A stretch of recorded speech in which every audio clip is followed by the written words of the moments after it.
right, back in business. Let's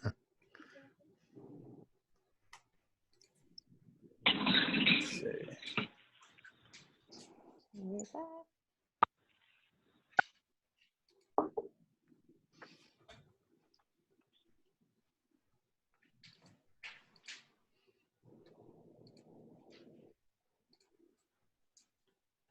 Okay, I can already tell everybody we got way more than I ever thought would join. So That's great.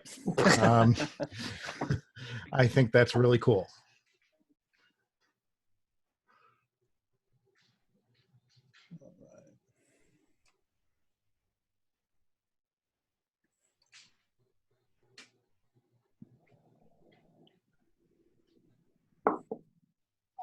Cases, sending the total past 3,500. There are more than 400 cases in the 5-county area, 99 COVID and 2 deaths. Across the United States, there are more than 213,000 cases with more than 4,700 deaths. If you have a TV on, you might want to turn down the volume because it's going to bleed over everybody. Okay, thanks. What you might want to do is you might want to mute everybody initially. Yeah. Selectively unmute. Probably is easier.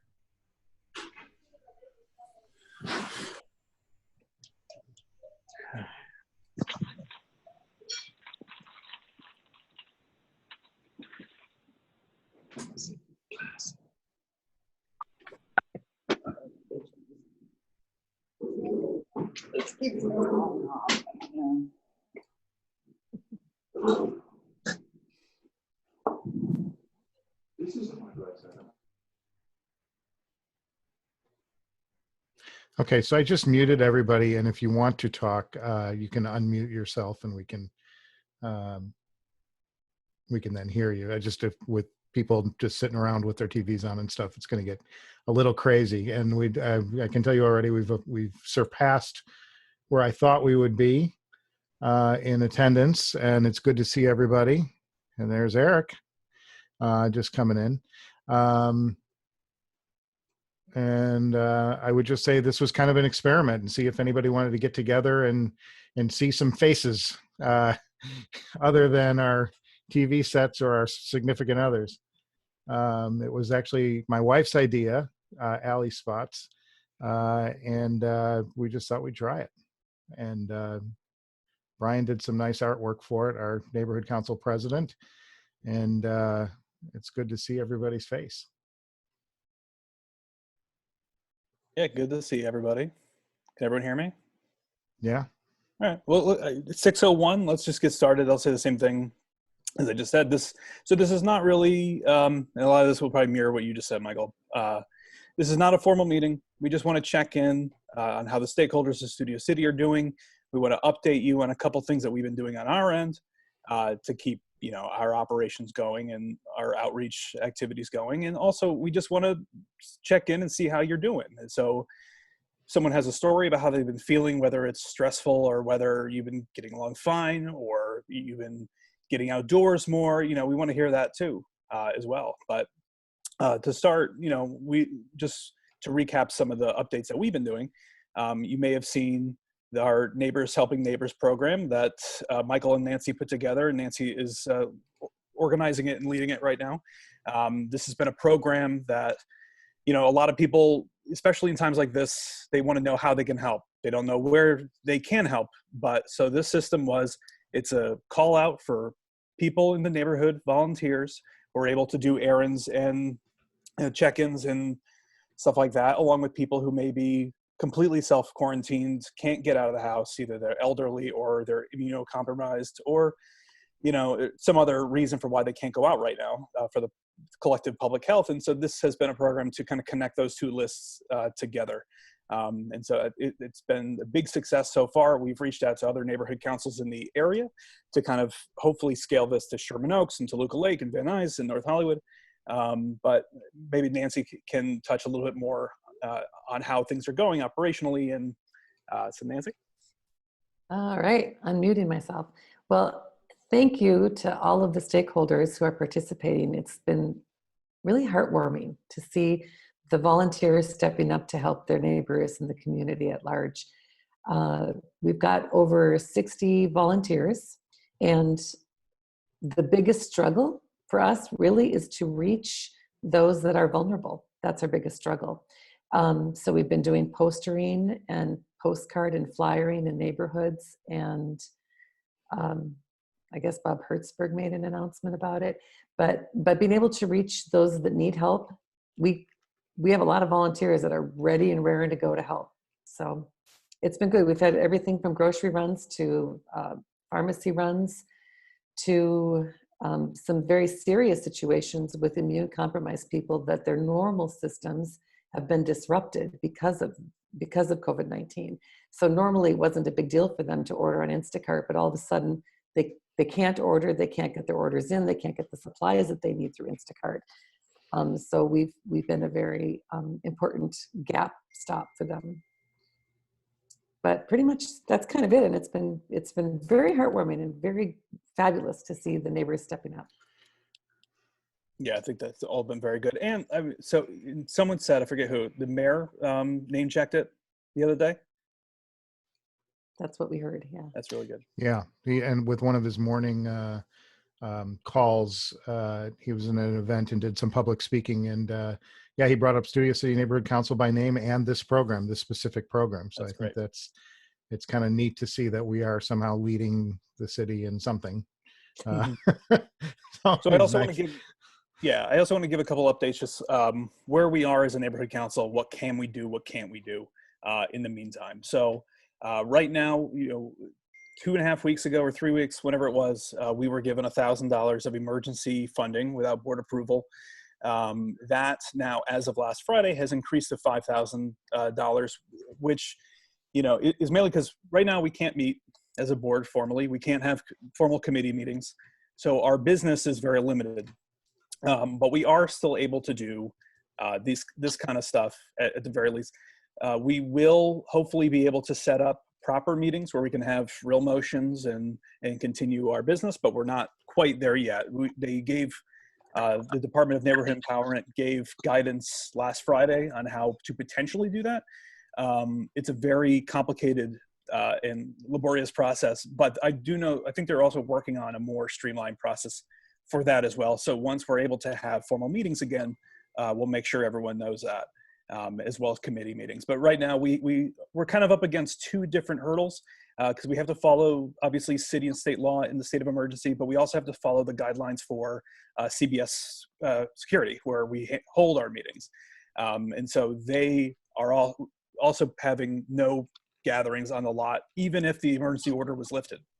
So we just want to make sure we're being a good municipal neighbor to CBS Studio.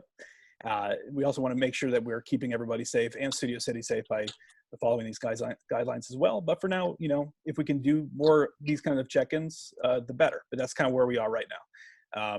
We have a little bit of money to play with to set up either outreach expenses or be able to get our technology in order to have more teleconferencing meetings. And we're still working out the details of that. So that's the update, I guess, from the managerial neighborhood council side. If I may make a comment, it's Lisa Karajian. Mm-hmm. So I just wanted to say to Nancy, what an amazing job she's done through this whole process with the volunteers and coordinating everything that's been going on with the stakeholders and deliveries and such. So thank you so much, Nancy. And second, while I was putting up the posters all around the city, all around Studio City rather, I was thinking when I was putting up a poster at the post office on Laurel Canyon with a stack of postcards that I put on each one of their stations, that why don't we give them to the postman to deliver to every household, since we have a little bit of money now. If they require for us to buy postage, how can we do that? How can we get those postcards to the post office and get it delivered to every single household?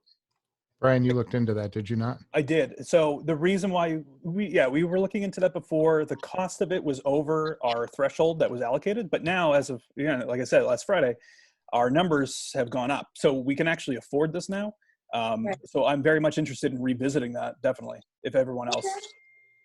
And just to catch everybody up to speed, we're talking about, because a lot of people have just chimed in, we're talking about the Neighbors Helping Neighbors program that was started. And there's cards all over Studio City and at the grocery stores. If you need help and you're a senior, there's a number you can call or an email you can write, and help will get to you. I'll and actually go that's- get one right now. Great. And also, a question that we got, I did not respond to it, but I'll address it here, whether or not we're going to allow public comment for this. And yeah, I think all of us want to hear from the stakeholders of Studio City, how they're doing. In terms of making it orderly, I don't know if there's a raise hand feature in here, but at least maybe we have people start a line or a queue in the comment section, and then we can just keep a running tally. Oh yeah, use the chat window. That's a good idea. Yeah, just say like, I'd and like then to I'll just make- recognize somebody. Or Yeah, I I've think got all that's that here. that might be the best way to do it. Sorry, say something, Lisa, so you can pop up. Say that again. Oh, when you say something, the camera goes to you. So I want to make sure that your nice postcard is front and center. Is it there? Oh yeah, there it is. There you go. It's a good looking thing. Yeah. It is. Yeah. You designed it so well. Thank you.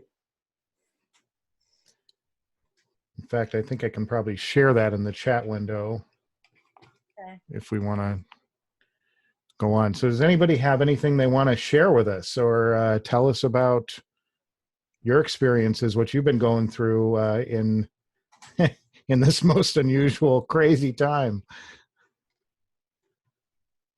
So one of the things that I want to make sure to bring into the forefront is that we should definitely keep in mind the businesses that are open, especially the restaurants.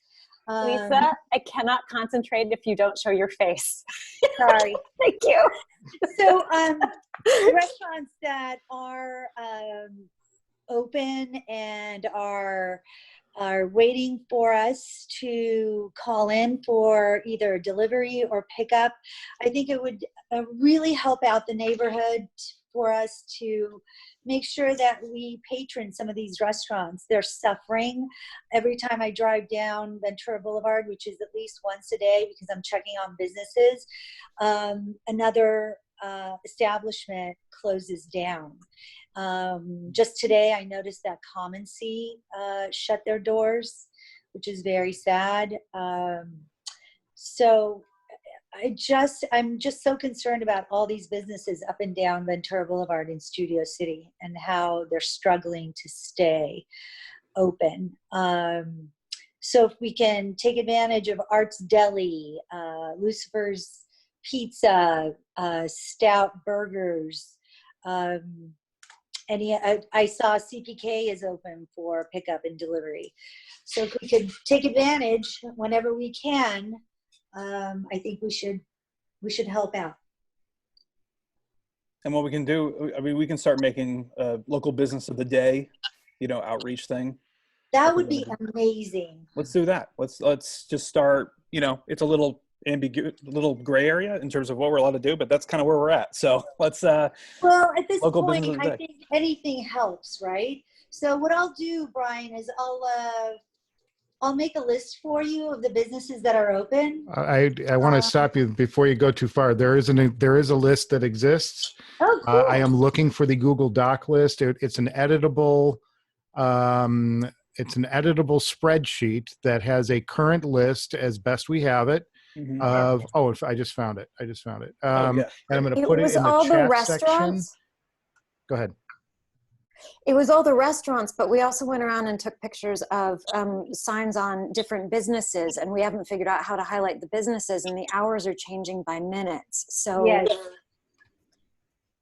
but there is a Google document that has been being shared, and people are actually updating it with the hours, what the specials are, who's delivering with toilet paper, all sorts of stuff. Oh, that's wonderful. Cool. Yeah. If you go and look in the chat section, I just put the hot link to that page in there. That's Okay. And you can click on that and it'll open up a Google document with all of our local restaurants that we know of that are currently serving, and people can add to it if they want to, or if you hear something, just take it out if somebody closes. but we tried to put hours in there, who's taking out, who's delivering, all of that stuff, trying to help people. But that's only restaurants, and we didn't do all the streets. So it's like if people were willing to take a portion of a street, maybe we could all compile. I don't know on that, but it's not complete. And I don't know how to get more into it. Okay, quick question. What would be left off of it? Like, what else is open right now? Brian?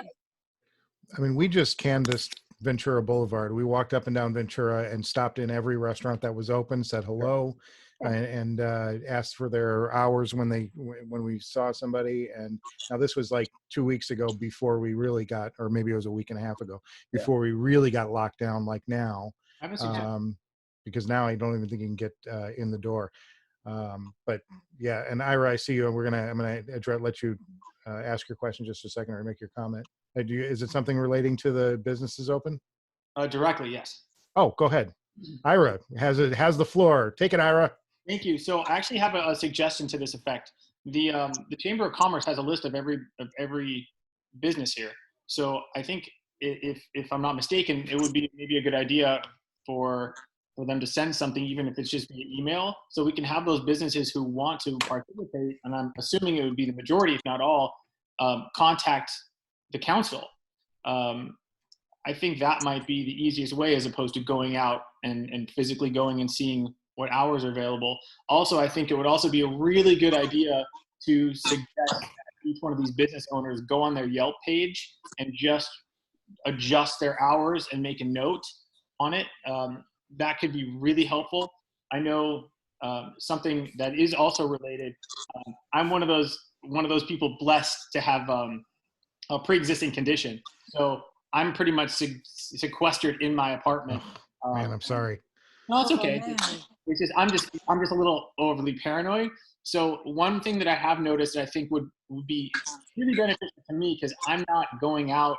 I would love to support the local restaurants, and trust me, I'm so tired of eating Lunchables. It's ridiculous. So I would like to go out, but the few times I have gone out and taken a walk around the block or down the street or taken a drive, I have seen restaurants where you can look inside and see the kitchen. I have seen people without gloves, without masks, handling food. And while they may be okay, somebody like me who can't really take that risk, it goes along with my suggestion. Maybe they can also notate that they are taking precautions in food handling, specific to the COVID-19 outbreak. That would make somebody like me way more apt and comfortable going out and using these businesses. And I'm telling you, I can't wait to go back and get it. I live right by the Lucifer's Pizza. I can't wait to get pizza from them. They're not the ones that I saw not using hands, by the way. I'm just giving them as a random example.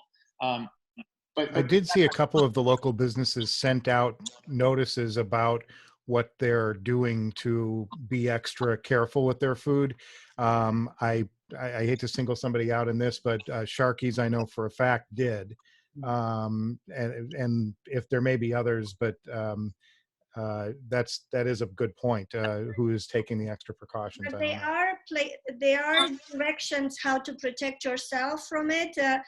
Supposedly the virus doesn't resist to heat, so by microwaving your food before using it, washing hands and all that, you can totally protect yourself, even if the people handling the food did not respect every possible rule that there is. So you can inform yourself. There are a lot of reliable sites that will tell you what to do, and that you can still receive food from restaurants and not get affected by it.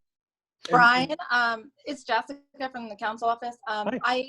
We're actually already working on a massive spreadsheet with all the businesses. I can go ahead and send it to you so you don't have to start from scratch, because we got a huge list from the chamber and everything else. Yeah, that would be that'd be great.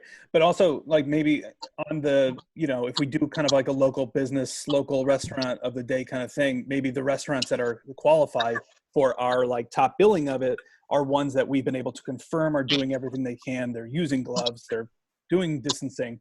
So like, you know, maybe we share the list, but then what gets highlighted per day is kind of this upper tier, making sure that people who, you know, are like Ira, you know, can actually go eat at these places or get takeout and not have to worry.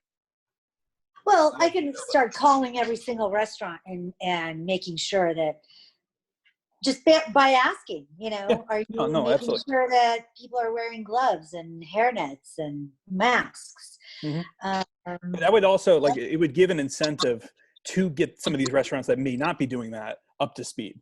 I agree. Yeah. 100%. So I could just say that, hi, this is Randy Freed. I would say a couple of things. One is that the health department the health department issued new guidelines to all restaurants specifically regarding food handling for COVID-19, as did the FDA and as did the National Restaurant Association. Amazing. Of course, it always goes to who's following it and not following it. Things like hairnets, for example, that's already required. Yeah. And existing guidelines for food handlers in a kitchen. So I think it's just a matter of choosing a business that I think you can trust or that's reputable, that's going to pick up the extra precautions. And then, of course, taking additional steps like maybe Rajuka mentioned. Did somebody else have their hand up? I thought I saw another hand up. Randy, so do you have a link to that? Because I know they are reliable sources of giving you the guidelines of how to protect yourself in the home once the groceries are delivered or deliveries from restaurants. There is from the I'll double check. There is on the National Association for Restaurants has guidelines for the food handlers and how things should be packaged. I think that I'm just putting on the other hat because I work for a hospital in Israel, so I can just tell you what's happening there in terms of how they're talking about it. It seems like the science about, you know, if it's on your packaging and your food, for how long it sits, and for the longer it sits, how infectious it is. It seems to be that that's not totally figured out yet, and so I would defer to.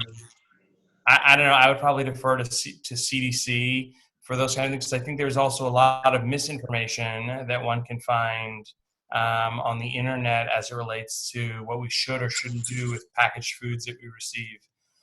And I think that potentially could be a rabbit hole, you know, for someone. You know, I think you have to go with what feels, first and foremost, like what Ira said. I think to you, Ira, I would just say whatever feels the most comfortable and the most safe is what obviously I'm sure you're doing. And we would, you know, if it's neighbors helping neighbors and bringing food to you also as well, to ensure that, you know, dropping off, if they're, you know, to make sure that you continue to feel safe and secure, maybe with some variety, perhaps. I don't know. I appreciate that. I can go out. I just take extra. It's ridiculous. I wear a jumpsuit. It's way overkill. And if you see somebody in a skydiving mask, like a skydiving helmet with a mask underneath it, it's me. I'm not saying it's based in science or rooted in any validity, but that's me. I'm just more. I would just feel more comfortable if knowing that a company has voluntarily said, "Hey, just so you know, we are doing this and this in food." Yeah, very good. I think that's reasonable. I want to recognize, because I've always wanted to do this. We have another question from Susan Zwerman. Hello, talk to us. Oh, hi. I think you just answered it. I got the list from somebody online. Thank you so much. And also, I agree with what she talked about the park. I actually agree with her chat. If you can read it, I think something should be done about it. It's from Karen, I think. Yes, Karen was, if you read your chat, there's a note from Karen about her concern over Beeman and some of the local parks. I think the parks are closed, are they not? Am I mistaken, Michael Scatelli? Can you chime in? Yeah, as far as I know, the parks are closed, the facilities themselves. I'm reaching out to Sean Smith right now to find out what people can do, because I definitely have seen that over at Beeman, and I know it's over in Van Nuys as well. So okay, maybe we'll get an answer for that in a few minutes. They should be closed. Technically, all city parks are closed. Beacon is definitely not closed. We live on Millbank. across the street. And the facilities, yes, little workout areas and the tennis courts are taped off or locked. But there are, and all the playground stuff is taped off. But there are people still bring their dogs there. There are lots of people running on the track. Softball, they're playing softball. I don't want to, I'm not like ratting anyone out. Sorry.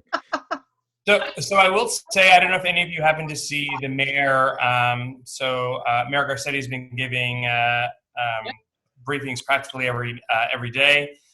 He gave one actually in the last hour, and skimming the transcript, he actually did talk about that they are starting to prosecute and try to shut down people that are not compliant. So including parks, he talked about businesses. He said they've already caught a couple businesses. Moving forward, if there's a business that's operating that's not supposed to, they've instructed DWP to turn off the water and turn off the power, because there's no better way to stop a business, I guess in theory, than just cut their water and power. So the claim is, and we were talking about this earlier, there in theory is going to be an attempt to enforce these new rules, but it's a challenge. They could start by closing the parking lot every night and by taking the basketball hoops down. That would cut a lot of the traffic out.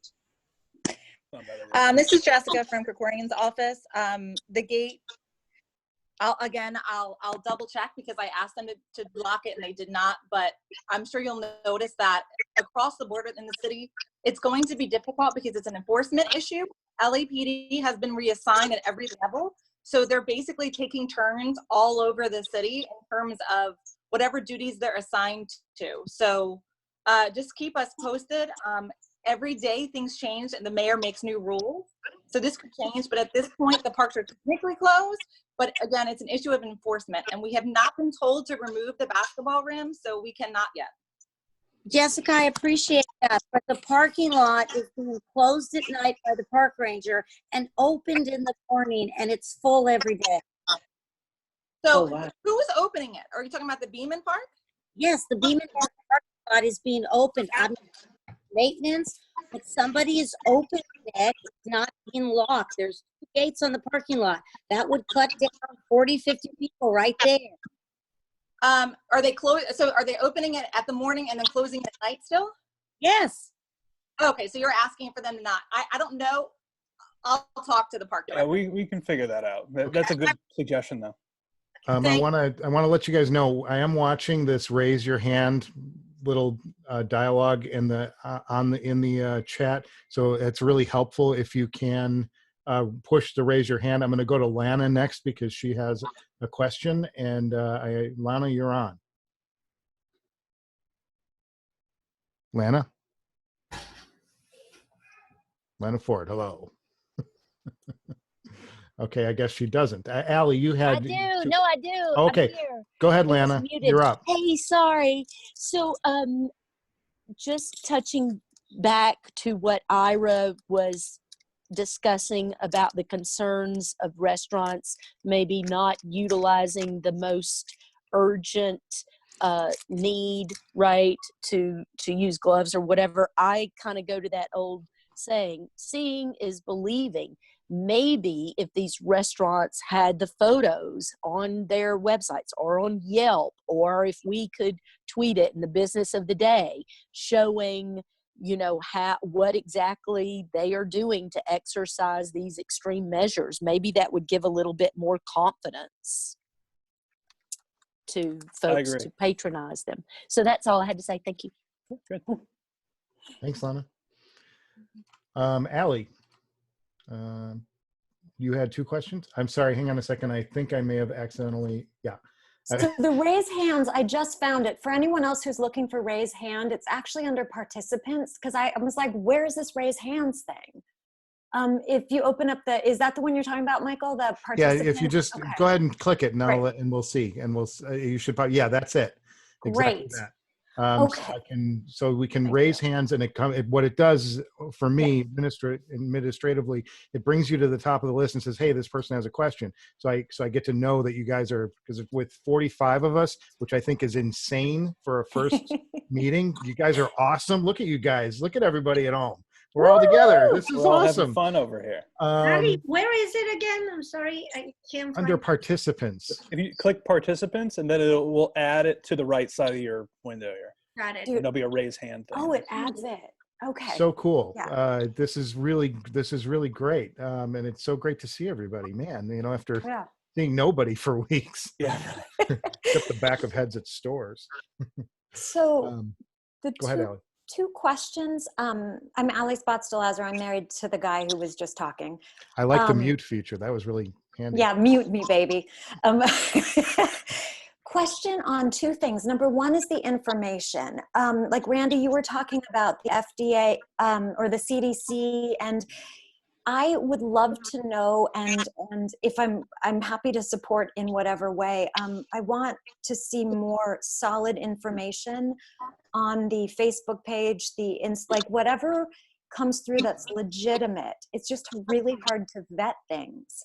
So I'm wondering if there's any sort of a filter or a way to funnel through things that are really informative, applicable, enforceable, that are current. There was something that went around about sanitation that was an absolute hyperbole, and then it's been corrected with another article. And it just feels like the information is changing so much, I can't tell what's real. And I'm wondering if the Studio City Neighborhood Council could help out on that. Yes. No, I think that's great. I think, finding those resources, making sure that, we're sharing stuff from CDC, LA Public Health, or any other sources that the majority of everyone agrees are trustworthy resources. We can definitely just make sure that those are stuck and pinned, and, because I agree, there's going to be a lot of misinformation out there, and we can try to make a dent in just sharing something. That would be wonderful. Because like even Randy, when you were just talking about the new restaurant guidelines, I'm like, that's great to post and share, because then we all are on the same page about what's not okay. And when we verbally confront someone who is still open or sitting on there was a business that I was going to confront, and I didn't know what was behind me to say something. Yeah. So thank you. That's one piece. And then the other thing that I think is coming around the corner, and I'd love to plant the seed, because there's so much fear and there's so much negativity right now, I feel like we need, I'll only speak for me, I would love to see a space of kindness, good acts, like an actual space where you don't have to go through fear mongering to get there. And it would be either nice things that neighbors are doing, programs like a girlfriend's making masks right now. She's just sewing them and taking donations from people on clothing, and she makes them into masks. Another mental health clinician's doing free therapy. There's all these beautiful things that we can't vet, but they're beautiful human actions. Some of them are very, very local, but I'm wondering if, to balance out how much awfulness is happening, if there might be a space somewhere on Nextdoor, something that we can offer for people to share goodness and good human story. Does that make any sense? Yeah, I think that's a great idea. I think because there is so much uncertainty and just negativity. Yeah, it'd be great. Are you thinking, really try to keep it to local Studio City people and good stories? There was a beautiful one on GMA today, and I think that to kind of balance, it was interesting because I'm a therapist, and when I was talking to someone today, I actually, when I started talking about the beautiful things that are coming, I noticed my whole body calmed down.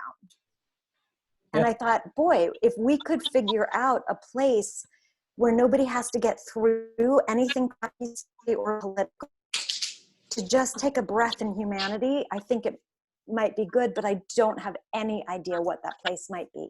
I'm making some notes on this. Let me think on it. And if anyone else has any ideas on how to implement this in a different way, I think we should move on. We may have some suggestions here. I'm going to go to a couple because we have some hands raised during her answer.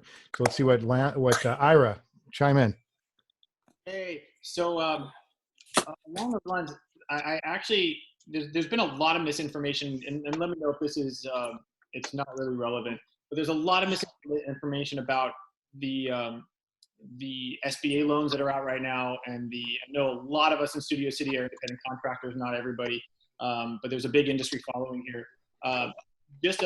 As a heads up, I've spent the last 3 days on the phone for hours with all of these different departments.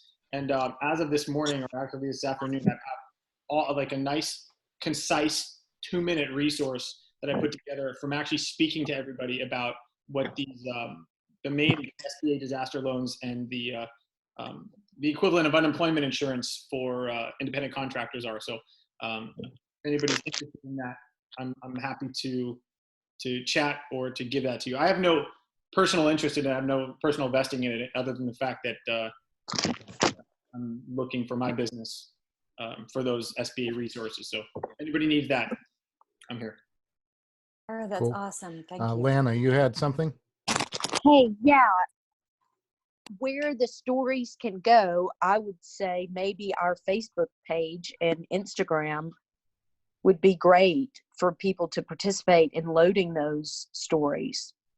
I've looked at a few interactive things on Facebook, and it's not really interactive, and they have to get through negative and like. I wish every night we could post that 5 o'clock Mayor Garcetti speech, because it's so calming and informative. I'm just kind of, I love that, Lana. Maybe a second Facebook page that is, Brian, I know you said you'd think about it. Yeah, but this is great. An administrative designation? What keeps it from being able to be loaded? I think there's just some kind of setting, right, that we need to look into. Yes, no?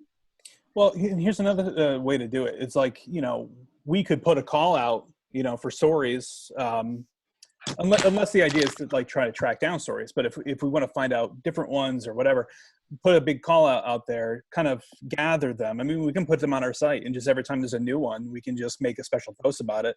But if anyone needs, I do like the idea of a separate page for good acts, though, because the one thing that's good about our Facebook page, and if y'all haven't liked it, click on it, click over to it, because it's a good source of information, and we've as a way to fight disinformation, it's like we're putting up the governor's stream. You'll get a notice as soon as it happens, and also some information about stuff that we're finding that's getting sent to us that we can forward on, as well as our programs and stuff. That's hardcore information that we know is true.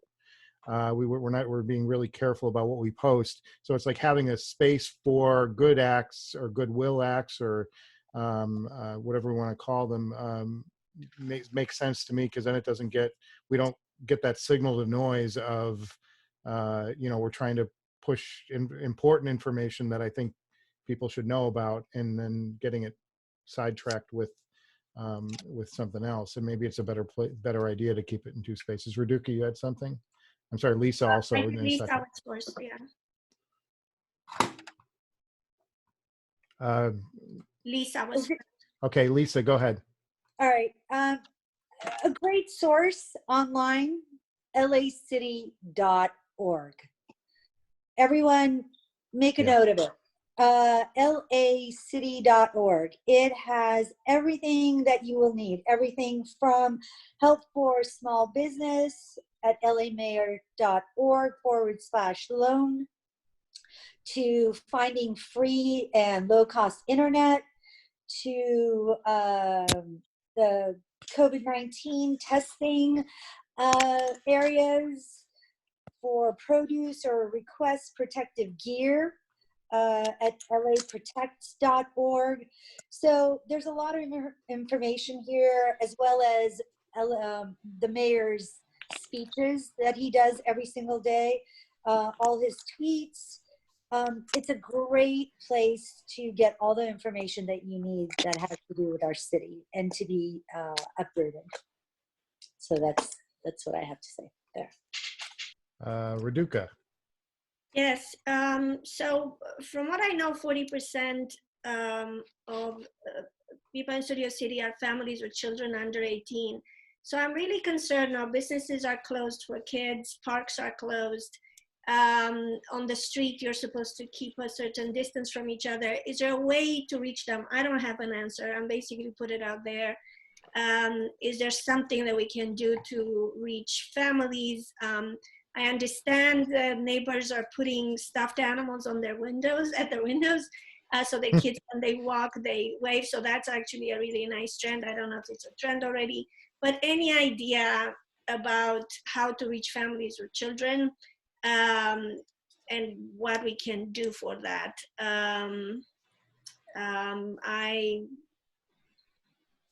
Is there a place where we can, like Brian, like how do you do that? So we're talking about just reaching out to families? Yes, I mean, because like, look, even the participants, I mean, it's very hard for me to know, but I would put hands up who has small children, just among the people who are here. So I don't know if we're reaching actually families with smaller kids and what do they want, they need from the community. And I feel that maybe something can be done, but we can think more. I'm willing to brainstorm with whoever wants to brainstorm on this. Yeah, and I think going back to what Nancy did for me. Yeah, well, going back to what Lisa had suggested, now that we have a bigger allocation of emergency funds, maybe a direct mail campaign, now that we have the authority to do it, that would fill in that gap, potentially. You know, but I think that might be the best shot we have at it. Okay. But that would just be, you know, that's just initial ideas. So how do we do? I'll reach you directly.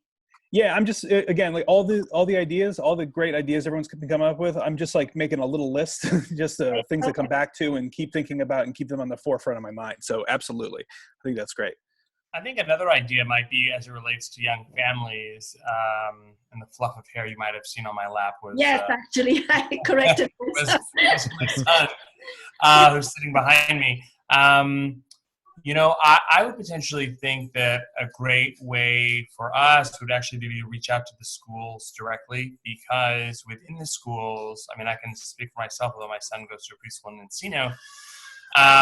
There are WhatsApp groups, there are Facebook pages. The schools have already, in many cases, directly as well as indirectly, the families within have established ways to kind of broadcast a message far and wide. So I'm happy to do that, to reach out to the schools in Studio City. Yeah, but I'm talking about more like local support. In terms of Allie, do you have something? Maybe you have something to contribute? It was on, it's kind of in the realm, it's on what Raduca is saying, and it might be within what we decide to disseminate as either information or on the postcards. But while people are trapped in their houses, for child abuse reporting and for domestic violence, we also, I think we need to keep some resources in the forefront, because I think that as Raduca was just talking about, the kids are trapped at home basically, and for many of them that, or for some of them, that won't be a safe environment, and I cannot imagine how helpless that feels. Okay, so we'll send it to Brian, I guess, and we'll take it from there. And we're also, I mean, we had a short meeting with the senior lead officer, Sean Smith, last week, who basically said exactly that. So they are looking into it, they are preparing for it.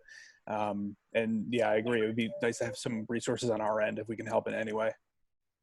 I mean, even just DCFS, just keeping the number of DCFS out there that the kids can call themselves, because that's going to be who reports at this point. Right. Yeah. Unfortunately, yeah. All right. Anybody else have anything? Raise your hand. And yeah, I agree. We should get this Google Doc. We'll get it into is there a way to make the Google Doc not editable to the general population?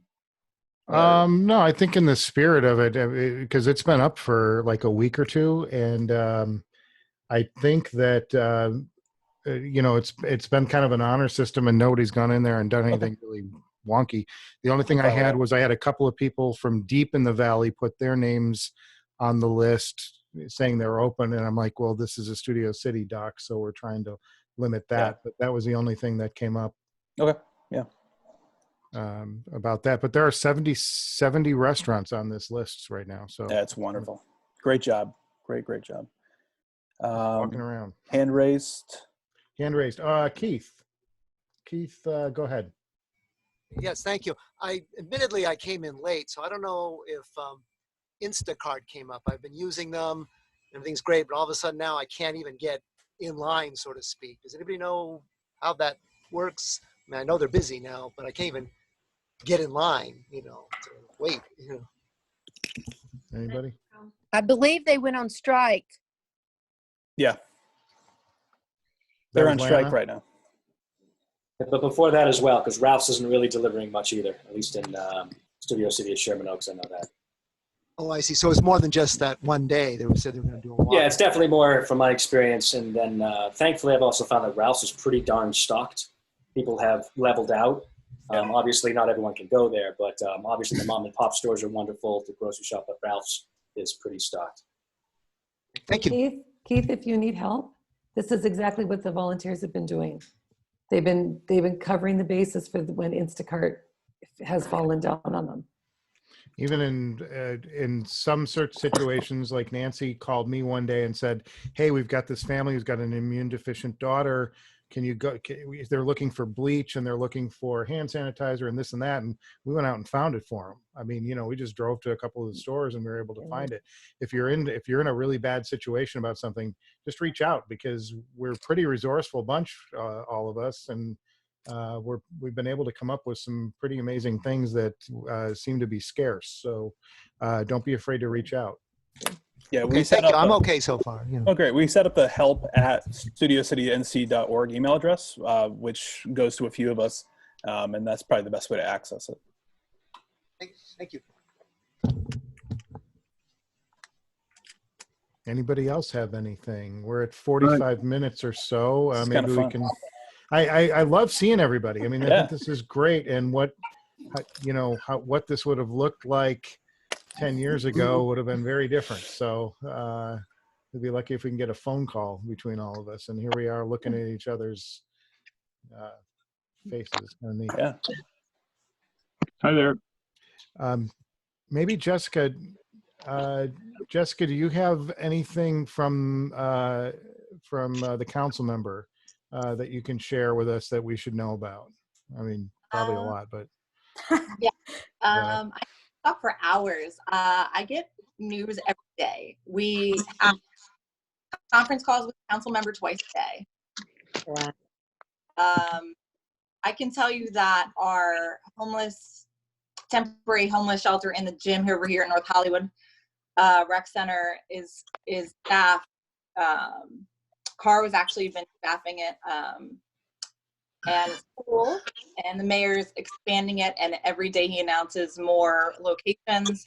They're going to open more recreation centers in the coming weeks, and they're also going to be housing some people in hotels, not hotels, those are full, hotels. So you'll be hearing more of that. We delivered a bunch of wash basins. We're still waiting to hear from sanitation. There's a problem. The head of sanitation has information that he's given directly from the council, but for some reason he is terrified of lawsuits. So what he does is he changes that information when he gives it to his staff, and this is not an exaggeration. So we're telling them that we want them to deliver like porta potties and things like that, and there's a disconnect. So my boss is working with the head of the department to try to get that fixed, because it's obviously a huge issue. Let me think. Honest to God, if you have any questions, because I have a lot of information in my head, and I don't want to. And don't be afraid to just raise your hand. Like Lana's got something. I'm going to let her talk. Maybe she's got a question for you, Jessica. I do have a question for you, Jessica, and this is in regards to the recent announcement by the mayor, his emergency order regarding the freeze on the raise of rent for the RSO apartments. Would you be able to tell me in detail if that is specifically the suspension of it until a certain, for example, if you do not have to pay that 4% and the capital improvements increase for the duration of this emergency order, you will not be forced to pay those several $100s, whatever that nominal amount would be. You wouldn't have to be liable for that, would you? If since the mayor has suspended that, can you advise on that at all? I'm not quite, so here's how it works. So there is a moratorium right now on rent increases for the duration of this situation that may last till, at this point, the mayor's definitely saying May. So that means between now and May, they cannot raise rent on rent stabilized units. But that doesn't mean that they can't once the order's over with. Well, I understand that. I just want to make sure that after the emergency order has been lifted, that then the renters in the RSO apartments will not have to be liable for that nominal amount that has accrued. Oh, no, they won't. Okay, thank you. And I did put a call into the housing group to ask specifically regarding that 4% annual raise on top of any capital improvement fees, which would also technically be under the raise in a rent, I think, because you have to go through the department. They actually, yes, they can actually raise rents anywhere between 3% and I believe 8% annually if they choose to. It's just 4% in Los Angeles, correct? For now, but legally they're allowed. The city of Los Angeles can increase it every year up to 8%. It's from a law written in the 70s. But Bruce, currently it's capped at 4%. This year, correct. And then the state is at 5%. Is that correct? The state is at 5%, up to 10% with inflation. And what would it take for them to change that? They would have to have a motion or something? So the To city change the 4%. Okay, so the city cannot adjust that because of a state law called Costa-Hawkins. So Right. it can't change that, nor can the city do anything about preventing rent increases for people like me who live in an apartment complex that's not rent controlled. So at this point, I urge people that if you are in an apartment and that's an issue for you, to contact your state legislatures, assembly member and state senators to get this on the radar that they've got to do something about it. They keep on kicking down the line because they want voters to do it. And voters, unfortunately, were misled, so they voted against their own interests, I think 2 years ago. Yeah, thank you. I know. I was informed. I was an informed voter and was disappointed. Yes. Thank you. That was my question. Okay, I'm gonna go to Bruce next. Bruce, you have something? Yeah, hi. I'm at the North Hollywood Hardware store here in Studio City. So I just want to let you know we're open. We just didn't have we're closed on Sundays now, but normal hours are open. And then we're getting different products coming in, whether it be bleach or vinegar or ammonia. So we're getting some products that that you might not be able to find. So, and I have some disposable gloves and things like that.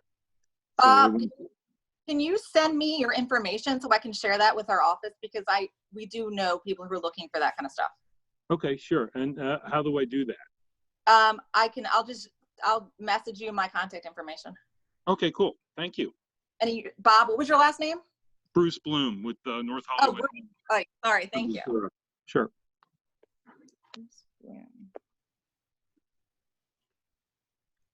Okay.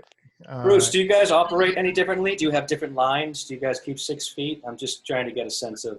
Yeah, we try to keep 6 feet. It's real tough in the store. The difficulty is people keep bringing their dogs and their cat and their children to the store, and I don't, and they're not protecting them. And then dogs, on the leash are difficult in the store. I mean, before it was okay, but now it's difficult. So I'm trying to let people know that when they come to the store, just come in, get the products you need, but don't bring your pets, kind of thing.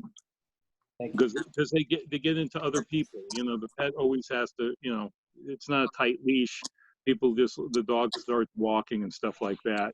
So we try to keep the 5 feet, and I have the cashiers marked, the front of the store marked off so that people get in their proper space, in front of the cashier. Brian? There was a lull, so I just wanted to bring up a quick non-COVID-19 related item I have. Today is Census Day. And so I just wanted to encourage everyone to go to 2020census.gov and fill out their questionnaire online. It takes about 5 minutes, and then you can stop the workers who will have to go from door to door to check on you later. So if you have an opportunity to do it, it doesn't have to be today. Today is called Census Day just because that's when you put where your residency is as of April 1st. But definitely, whenever you have a spare 5 minutes, 2020census.gov and do the questionnaire. That's all I have. Very good. Anything else from anybody? We're coming up on an hour here. I probably think it's a good time to start thinking about wrapping it up, I would think. Just one quick note, Michael. Yeah, go ahead, Lisa. Does anyone want to make a comment, especially Jessica, about the farmer's market on Sunday? Patty Kirby, are you here still? You were dealing with that. Hang on. I can speak to that. Is Patty online though, so she can? She hear? is. She is. I knew this was happening. Along kind of backstory, when a celebrity by the name of Catherine Schwarzenegger sent a message to the mayor talking about the Brentwood one. I knew it was going to come for hours. Plus, I've been getting a lot of people calling me, telling me that it's too crowded, but no pictures. So the mayor issued a moratorium 2 days ago, basically shutting them down. And then he issued the Bureau of Street Services, Streets LA, to report back with specific rules and regulations so that each farmer's market has to submit a plan that they have to approve before they open. The Studio City Farmers Market submitted their plan this morning. So it's I do have word that it was approved for produce so far. So I'm sure Esther is crazy busy trying to organize that, and it will be announced shortly. It's not unofficial. I'm telling you guys, but I'm not the official one to report it. So, so for produce, it will be open. We'll look out for that, though. That's great. Thank you, Nancy. Thanks. That's good information. Okay. Scott Mandel, have not heard from you today. Talk to us. Hi there. Can you hear me now? Yeah. Great. So I just want to make a few points about what I heard about maybe people in the parks, people playing basketball, locking the parking lots and such. We still have quite a few people living along the river in the underpasses and such, and I think they're far more of a greater threat than people playing basketball. I'm not saying one is better or worse than the other, but wouldn't now be a very good opportunity to clean the Riverwalk? I mean, there's actual feces at Fulton and Moore Park. There's a new resident living there along the river, and maybe that can all be hosed down, sanitized, and people can be now encouraged to leave the Riverwalk and the underpasses rather than maybe focusing on people at the park with their dogs or trying to play basketball. Also, if anyone's missing vacuum cleaners, there was almost a dozen of them that was put just the other day. They look brand new along the Riverwalk at Whitsett on the South Bank.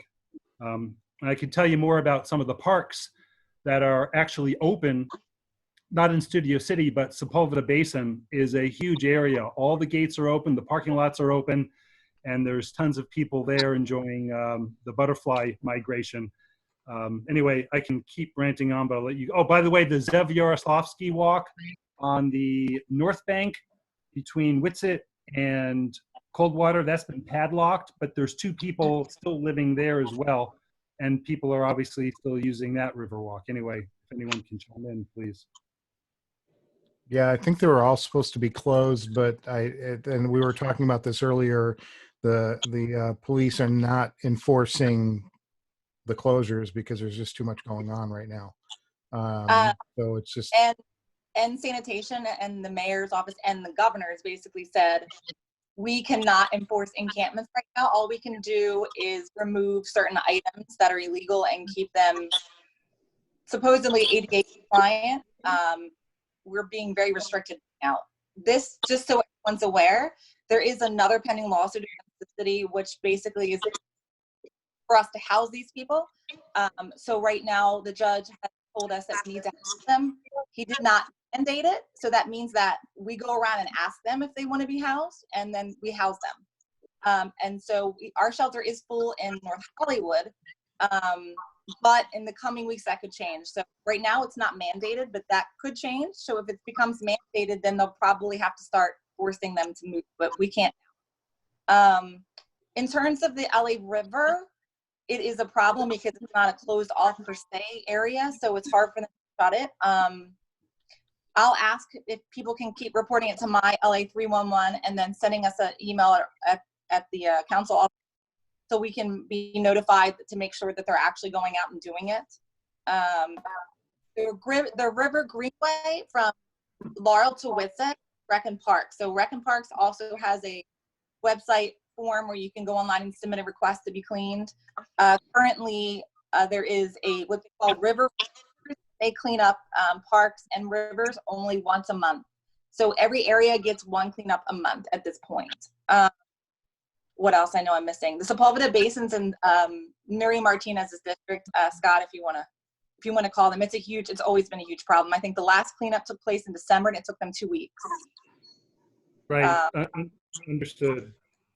I'm going out. Has anyone, I'm sorry, has anyone actually gone down to the river, to your point, and said, would you like to be housed, and document the people? It's the same people. I recognize them. I know some of them by name. You, sir, you, ma'am, would you like to be housed? Yes or no? Yes? Okay, no. And maybe we can create a list of those who actually say, no, I do not want to be housed. This is how I want to live. So at the next homelessness forum, we don't hear people telling us that nobody wants to live like that, when we will have documentation of people that do. I know Jonathan Durrell Aikman does not want to be housed. He wants to live in the Zev Yaroslavsky walkway and does not want to be housed. And I don't know the others by name. I can ask them, but I'm wondering if anyone else has done that. Yes, so LASA and LA Family Housing, which is tasked with this particular, what they call a spa. Yes, that's exactly what they do. They go and ask them and they will document whether they say yes or no. They do. They keep all those records, which are all reported back to the mayor's office, by the way. So the ones that have been there for quite some time, I assume they've declined an offer for help or housing. Sorry, I couldn't hear you. What was that? The ones who are there now, the ones who I know have been there for well over a year, they probably declined offers of housing? It's possible, but at this point, there's not enough beds. So that's also part of the problem. Yeah. So every week they're opening more. Initially, we were going to have 120 beds, but then I don't know if it had something to do with the court order. And I definitely know it had something to do with the virus, but they've knocked the number down to like below 40. So that's part of the problem too. Lana, you had something to say? Yes, Jessica, maybe we could get the list of the homeless who have been on that, questionnaire or whatever. Maybe we get a list in our area for maybe Andrew Silver can follow up. I don't know who, Brian, maybe you could ask Andrew. Is Andrew on this call? No, he's not. No, he's not. What list is this? There is no list of the homeless. If the mayor has a list of where the homeless are, where they've been asked, there's no reason why we couldn't know in our area who those are. Well, and get a list. There are privacy issues. We can't just. Yeah, there are privacy issues, and this may be beyond our scope for the current state of emergency. Yeah. And actually, it is publicly available now. So since the mayor redid it and called our sanitation teams CARE and CARE Plus teams, they have now been publicly making that information available as to where encampments are located. And that's why you're seeing a lot more press at these encampments than you used to.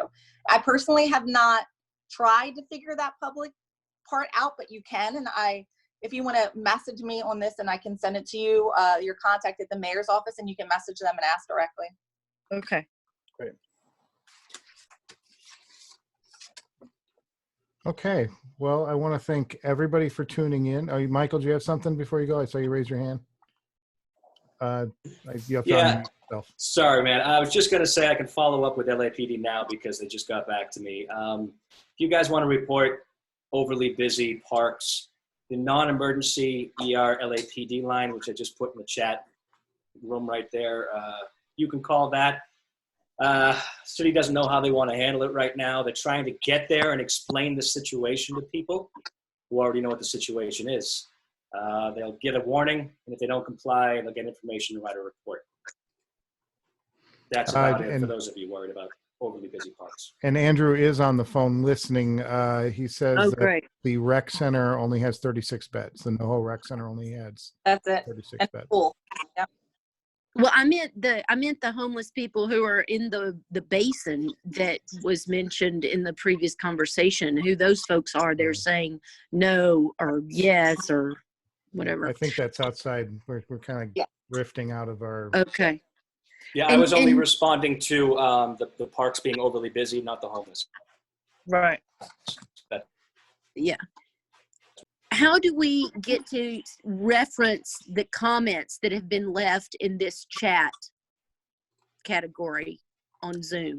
We can save it, I believe. Okay. I think it's being recorded. I think that too. Yeah. Well, I've recorded the video. I'm going to make the video available on YouTube, on our YouTube channel. So for other residents who weren't able to participate or see it.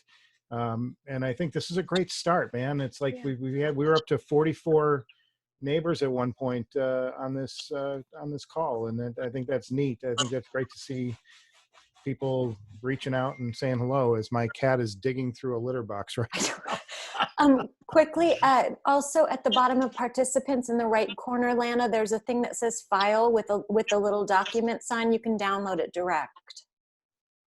Okay. One more time on those directions. Where do I go first? I tap it under participants? Right or- where it says where it would have said type message here.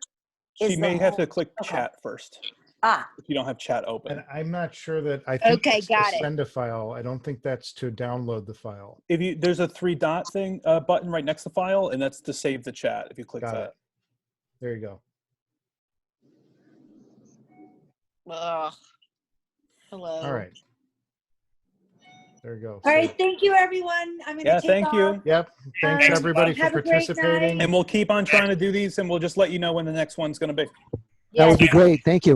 Hope you found it helpful. And City.org. Hey, everybody, be safe. Be safe out Yes. there. Yes, Take care of you yourselves. too. I still everyone. didn't figure out how to save it. Good night. It's like a Seinfeld Forward it to episode. you. I'm going up and down. I think I saved it. I can send it to you. Okay, thank you. Yeah. Good night. Good night. Good night. Bye. Bye. Bye. Meeting adjourned. Bye.